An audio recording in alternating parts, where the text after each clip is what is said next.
రోజులు గడుస్తూ ఉన్నాయి.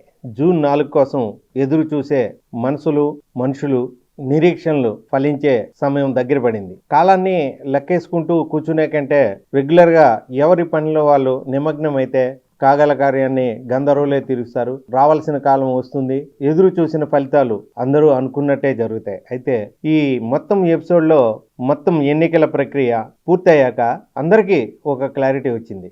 ఓటు వేసే వాళ్ళకి, పోలింగ్ సిబ్బందికి, రక్షణ కల్పించిన వారికి, పోటీ చేసిన అభ్యర్థులకి అందరికీ చాలా స్పష్టత ఉంది. ఈవీఎంలో తీర్పు భద్రంగా ఉంది. కానీ ఆ తీర్పుకి వక్ర భాష్యాలు చెబుతూ తమకు అనుకూలంగా మార్చుకుంటూ చేస్తున్న కొందరు సోషల్ మీడియా వేదికగా చేస్తున్న విషయాన్ని చూస్తే చాలా నవ్వొచ్చే అంశం. ఎందుకంటే ఏ ఎన్నికలైనా గెలుపు ఓటములు సహజం.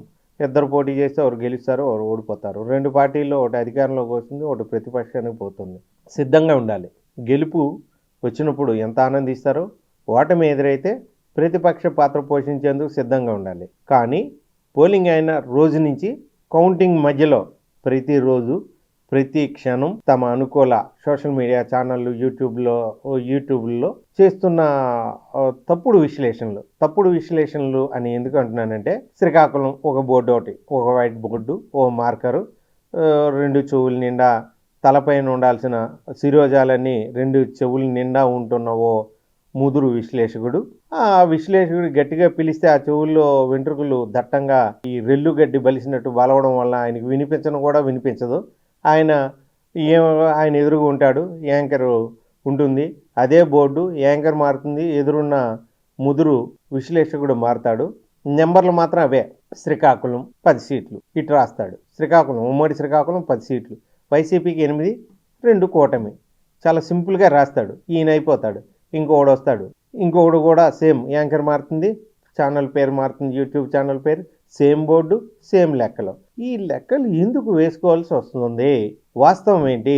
అంత ఖచ్చితంగా మీ దగ్గర ఓటింగ్ సమాచారం ఉంటే ఒక్కొక్కరు విదేశాలు ఎందుకు వెళ్ళిపోతున్నారు? పెద్దిరెడ్డి రామచంద్రారెడ్డి తన సమస్త మైనింగ్ సామ్రాజ్యాన్ని ఆఫ్రికాకి ఎందుకు తరలించారు?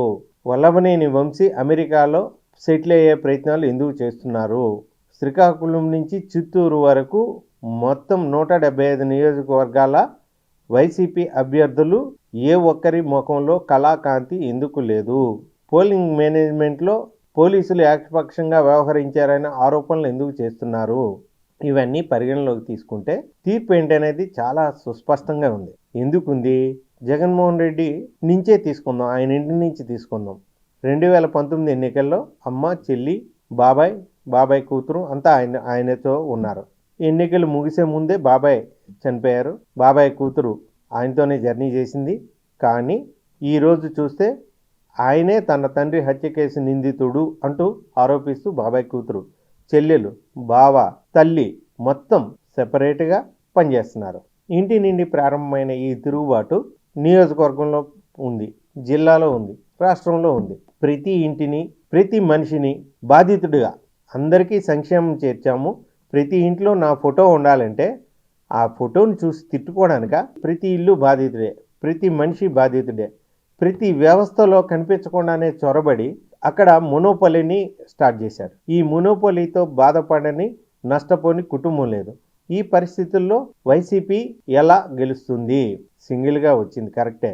సింగిల్గా వచ్చిన మొత్తం ఎన్నికలు బీజేపీ, టీడీపీ పొత్తు పెట్టుకున్నాయా, జనసేన, టీడీపీ కలిసి పనిచేస్తున్నాయనే ప్రాతిపదికగా జరగలేదు. జగన్మోహన్ రెడ్డి అనే వ్యక్తి మాకు అంటే జనాలకి, 5 కోట్ల ప్రజలకు చేసిన నష్టం చాలు, మళ్ళీ ఆ వ్యక్తి వద్దు, జగన్మోహన్ రెడ్డి అనే వ్యక్తి వద్దు అనే ప్రాతిపదికగా ఈ ఎన్నికలు జరిగాయి. టీచర్ అయినా, కానిస్టేబుల్ అయినా, ప్రభుత్వ ఉద్యోగి అయినా, కాంట్రాక్టర్ అయినా, కూలీ అయినా, వ్యవసాయదారుడైనా, మహిళ అయినా, వృద్ధులైనా, ఏ ఒక్క వర్గమైనా జగన్మోహన్ రెడ్డి వద్దు, వైసీపీ పాలన వద్దు అనే ఏకైక ఎజెండాతో ఎన్నికలకు వెళ్ళారు. దాన్ని ఎన్నికల పెరిగిన పోలింగ్ శాతము, గంటల తరబడి నిరీక్షించి ఓటు వేసిన తీరు, ఇప్పుడు వైసీపీ నేతలు ప్రవర్తిస్తున్న తీరు, దాడులకు పాల్పడిన తీరు, కాడే వదిలేసిన ఆరోపణలు, ఇవన్నీ చూస్తూ ఉంటే ఇంకా అది ఎట్టి పరిస్థితిలో జరిగే పనే కాదు.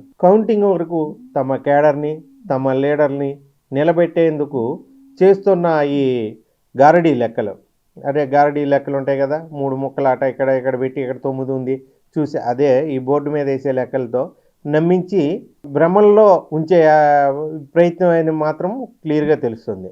తమ కోసం పనిచేసిన ఐపాక్ తరలిపోయింది, ఏకంగా అధినేత వెళ్ళిపోయినాడు, కీలక నేతలంతా విదేశాల బాట పట్టారు, మరికొందరు అండర్ గ్రౌండ్, మరికొందరు మౌనం వహించారు, మరికొందరు తమ వాయిస్నే మార్చేశారు.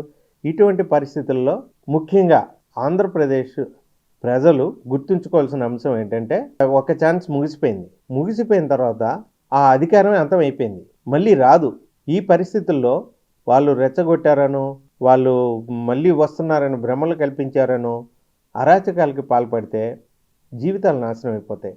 ఏ 5 ఏళ్ల నరక పాలన నుంచి తప్పించుకోవాలనుకుంటున్నారో ఆ పాలన అంతమవుతూ మిమ్మల్ని అంతమొందించే ప్రయత్నమే ఈ గొడవలు, పల్లెల్లో అశాంతి వాతావరణం, శాంతి భద్రత విఘాతం అనేది మాత్రం తప్పనిసరిగా చెప్పొచ్చు. పనికిమాలిన అనవసరపు విశ్లేషణలు, సర్వేలు, బెట్టింగ్లు చూడొద్దు, జోలికి పోవద్దు. ఎందుకంటే మీరు కోరుకున్నట్టే, మీరు ఓటు వేసినట్టే మీరు కోరుకున్న ప్రభుత్వమే వస్తుంది. పల్లెల్లో అశాంతికి కారణం కావద్దు, సొంత వారి దగ్గర శత్రువులు కావద్దు. ఎక్కువగా మీరు ఎన్నికల్లో అభిమానంతో ఎదురు చూడవచ్చు, కానీ ఆ ఎదురు చూసే క్రమంలో ఉద్వేగానికి గురవ్వాల్సిన పని లేదు, ఉద్రేకానికి గురవ్వాల్సిన పని లేదు. మీ పనుల్లో, మీ దైనందిన జీవితంలో నిమగ్నమై ఉంటే జూన్ 4 వస్తుంది, మీరు ఓటేసిన ఓటుకి న్యాయం జరుగుతుంది. మెజారిటీ రాష్ట్ర ప్రజలు ఇచ్చిన తీర్పు ప్రకారం ఫలితం వెలువడుతుంది. ఇది జరిగి తీరుతుంది. అనవసరమైన వైట్ బోర్డు మీద బ్లాక్ మార్కర్తో రాసే తప్పుడు లెక్కలు నమ్మొద్దు. వాళ్ళెవరు విశ్లేషకులు కాదు, జర్నలిస్టులు కాదు, వాళ్ళు ఫీల్డ్ లెవెల్లో పనిచేసిన అనుభవం లేదు. వాస్తవ పరిస్థితి చాలా భిన్నంగా ఉంది. ఎంత భిన్నంగా ఉందంటే, అన్ని వర్గాలు జగన్ వద్దు, జగన్ పాలన వద్దు, వైసీపీ అనేది వద్దు అనే ఎజెండాతో మాత్రమే ఈ ఎన్నికలకు వెళ్ళారు. తిరుగులేని విషయము. ఇది గుర్తుపెట్టుకొని ప్రజలు ప్రశాంతంగా ఉంటూ తమ నచ్చిన వారికి ఓటు వేశారు కదా, అలాగే నచ్చిన వ్యక్తులే ఎన్నికవుతారు, పాలకులు అవుతారు. దయచేసి అంతవరకు ఈ ఓ స్త్రీ రేపురా రాతల విశ్లేషకులు, చెవుల నిండా రెల్లు పొదలు బలిసిన ముదురు మనుషుల విశ్లేషణలు నమ్మవద్దని విన్నవిస్తున్నాను.